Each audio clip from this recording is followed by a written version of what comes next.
Hello everyone, welcome back. I am Gaming Quitter, the most delicious quitter of them all.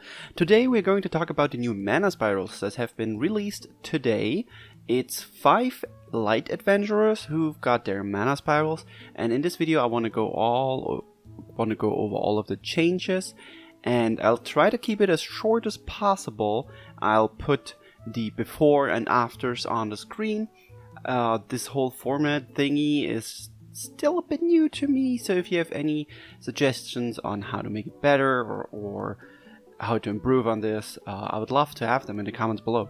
Also, if you enjoy it, please remember to like and subscribe. And with that, let's go. So let's talk about our boy Albert first. He's an interesting unit, always has been. He has a lot of fans, and a lot of people were looking forward to his mana spiral.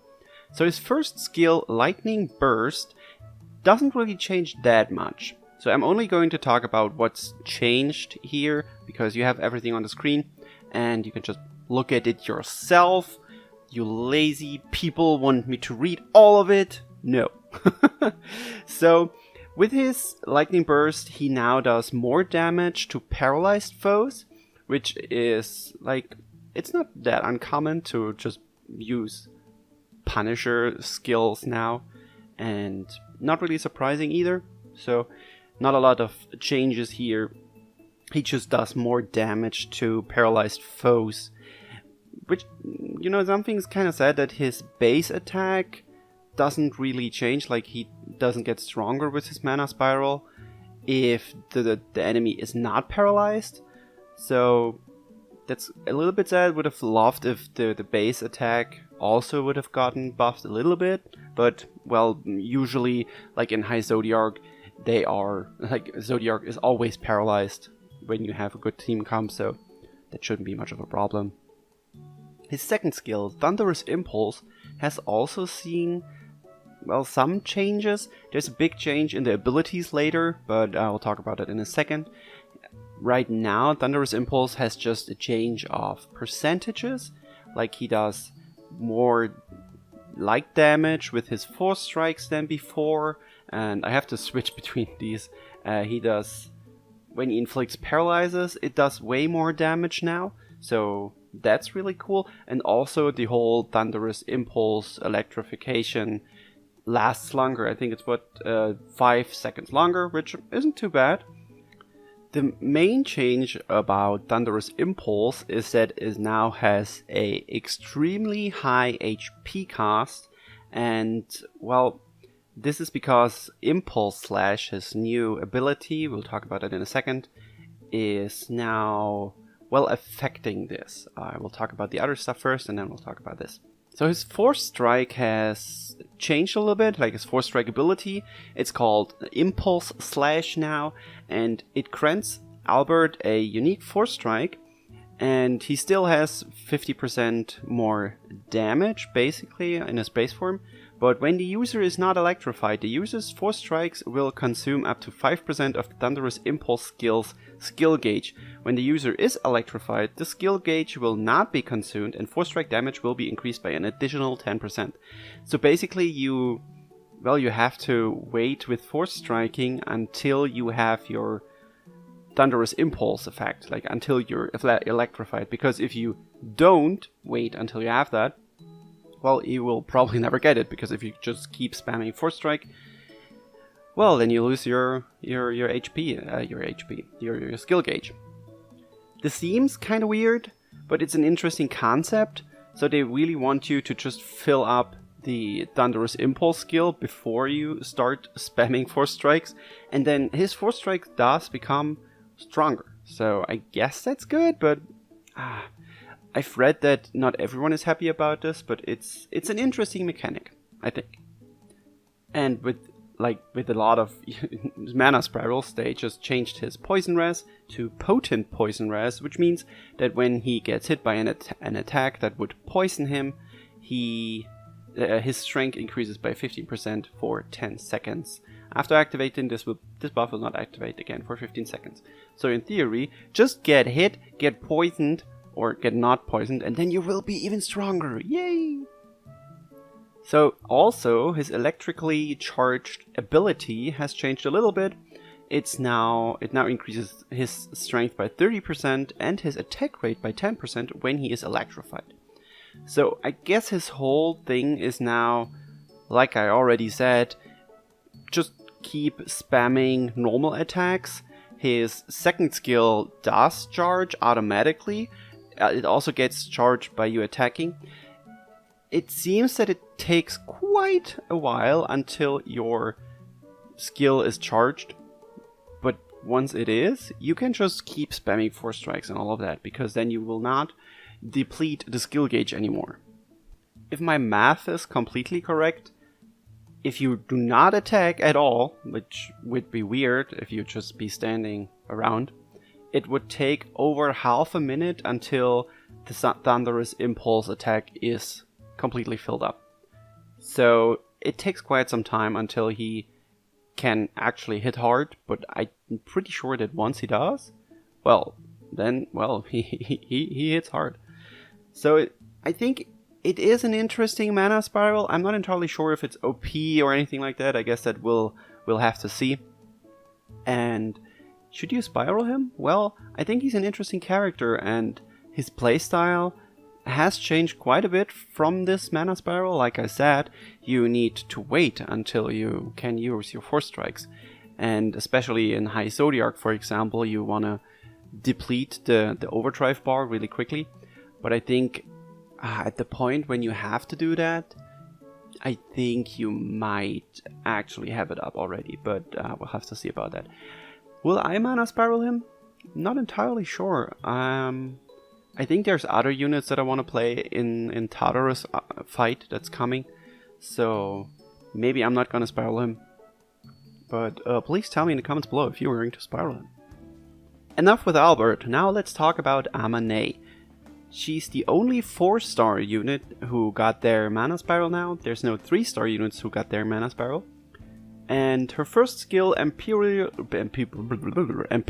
Levine, Avril Lavigne, has changed quite a bit.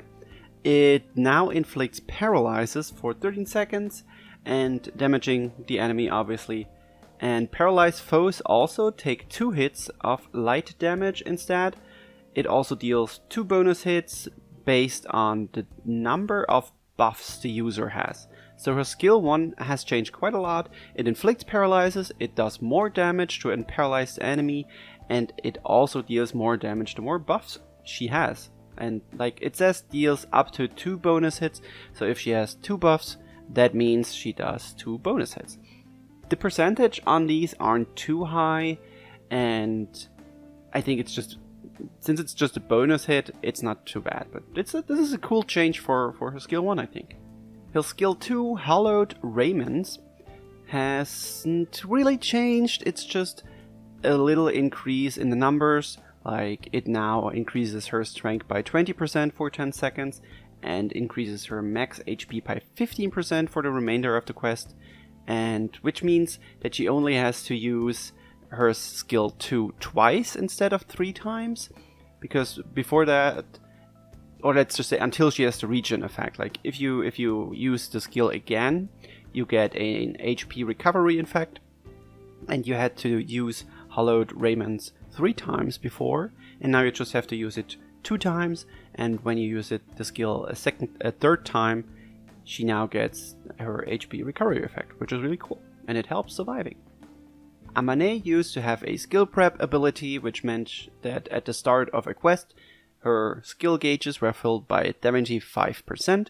That has now changed to skill prep and skill charge ability, which means she now starts with 100% of her skill gauges, and also using a skill fills skill gauges by 5%, so you get a little bit refunded if you use a skill, which is cool. Other units had something like this already too. She also used to be Curse Res and is now Potent Curse Res, which means when she gets hits by an attack that would have cursed her, she gets a strength buff by 15% for 10 seconds. Her last ability is really interesting, especially if you pair it with something like Candy Courier. It increases damage to enemies in break state by 20% before the changes, and it now increases damage to enemies in break state by 35%. Like, that's a whopping 15% damage increase, which is crazy. So her kit isn't changed as much like Albert's, and I actually think this is really cool. She's a cute unit. I like Amane as a character, and since she's a 4-star, she's an affordable option for people who maybe don't have any Champion's Testaments right now, but still wanna spiral someone. I mean, yes, you still need some Champion's Testaments, I think, when you upgrade a 4-star, but especially with the broken Punisher, I think she's able to deal some massive damage with that. Like, pair it with Candy Courier, like I already said, and you have let me calculate, a 60% damage increase on break, which is amazing. Like, oof, rest in pieces, Zodiark. So overall, should you spiral her? I think she's a good option for newer players who don't have any strong light units, or if you like her as a character. Her mods haven't changed too much, but I think she's a good affordable option.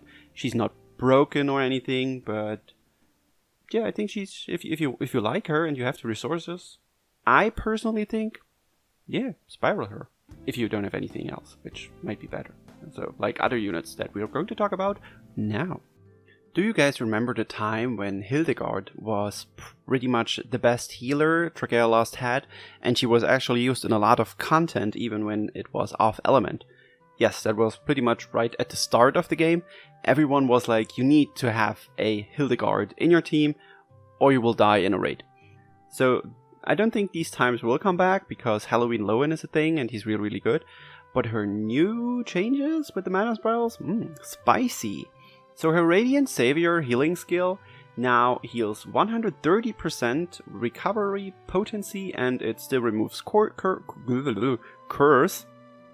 And it then continues healing over the next 15 seconds with a 10% recovery potency every 2.9 seconds. So this is already really, really good. Like, it seems like if you have a Hildegarde on your team, dying is almost impossible. Because I'm pretty sure that by the time the regen effect is done, you will pretty much have your Radiant Savior skill up again already. If you play good. Her second skill, Sacred Guardian, hasn't changed that much. It still gives all of your teammates a shield that nullifies damage that are less than 30% of the user's maximum HP. And it grants all teammates an HP regen buff healing for 50 seconds, but it's now a higher regen potency with 35% every 2.9 seconds. So there, if you use your second skill, there's even more healing. And it's just crazy, like, phew. I'm pretty sure she might actually be meta for quite some time when Thunderous drops with all of this healing. If Thunderous fight even requires any healing, but judging by the recent fights, they might, but we'll have to wait and see. Her abilities haven't changed that much. There's some pretty much standard stuff here, like her skill prep ability has changed, just like with Amane. She now fills 100% of skill gauges at the start of the quest, and using a skill fills skill gauges by 5%. She's also Curse Res. I mean, she used to be Curse Res, and after her spiral she gets the Potent Curse Res ability, which, like I already talked about, increases strength by 15% for 10 seconds. And her third ability has changed quite a bit. Before her spiral, it's when her HP is above 70%, her potency of recovery skills increases by 15%, and now it's called Devote, and it still increases the potency of recovery skills by 15% when HP is 70 or above, but now she gets the Devote Oracle effect, which means when this effect is active, her next 2 force strikes will restore HP with an 82% recovery potency to the team member most in need, which means with your force strike you can now heal the person who has the lowest HP on your team. This is really interesting because this means that you can, like, if someone gets hit, you don't have to use your skill to heal everyone, and you can just heal the person who has the lowest HP, which is interesting because then you can save your normal healing skill a little bit more. So should you spiral her? I think if you like to play healer and you like Hildegarde and you want to prepare a healer for Thunderous, who will drop in, I would say next week probably, then I think you should spiral her. She seems like an amazing healer now, who can help survive everything pretty much. I kind of thought that she would maybe get a life shield ability, that she can overheal her other people, which would have been cool, but I guess that just giving a lot of regen is also a really good thing. So she seems like a good healer, and yes, I think you should spiral her if you enjoy playing healer. Let's talk about Julietta. Her summer version already got a spiral, and it was, well, it's okay. It's not bad, but it's okay. And her now normal version also gets a mana spiral. Her Impending Sky skill gets a lot more damage. Like, it now deals 2 hits of 1197%, which is more than 500% increase. And it also heals Julietta for 50% of the damage received during the duration of the skill. So she hits hard and she also heals herself, which is amazing. Her second skill has also become way better. It now activates Indomitable Spirit for 20 seconds instead of 10 seconds, and it also activates Divine Strike. Divine Strike means that when Julietta uses a Force Strike after activating skill 2, she does a hit of 1497% damage, which is absolutely crazy because that's even more than her skill 1 does. And it also reduces the enemy's strength by 10% for 10 seconds with a 100% chance. So not only does she hit hard, she also becomes immune to knockback. I forgot to say that. But she doesn't only hit hard, but she also reduces the foe's strength, which is just really, really good. Something that isn't really used in endgame content is her Slayer's Strength ability, which increases strength by 6% for every 5 enemies defeated. And, well, there's usually just one enemy, so you can't really get an increase in your strength. But now they changed it to Floral Knight, and the base effect is the same, but she just gets a 20% defense increase. So she's a little bit more tanky. She's a Poison Res unit who now becomes Potent Poison Res, and her third ability is Last Recovery, which means that she gets an HP regen buff for 13% of max HP every 3.9 seconds for 20 seconds when HP drops to 30%. And that hasn't really changed at all, like they didn't change the mods, but now this can activate 3 times per quest. So usually these last recovery or last boost skills, they're kind of meh because usually you activate them once and then you're done with it. But now this is actually kind of cool. Like when you drop below a certain HP threshold, you can heal yourself up, especially with her skill 1. That's also really good. But now you can activate the last recovery ability up to 3 times. So should you spiral her? If you enjoy her, I think she might actually be really good, especially because she now hits extremely hard. She's extremely tanky. Pair that with a Hildegarde that has been spiraled, and I think Julietta might actually be unkillable now. She's really good from like in theory, and also she's cute. So what else reason do you need, right? Let's talk about the last mana spiral, Summer Cleo. She's the unit I'm most interested in because when I got her I was really, really happy, but I literally never used her, and it makes me kind of sad. And I'm not entirely sure about her mana spiral. Let's take a look at it. Her first skill, Parasol Shot, her mods didn't really change. Like, she now deals 3 hits of 107% instead of 106%, and 1 hit of 540% instead of 530% light damage.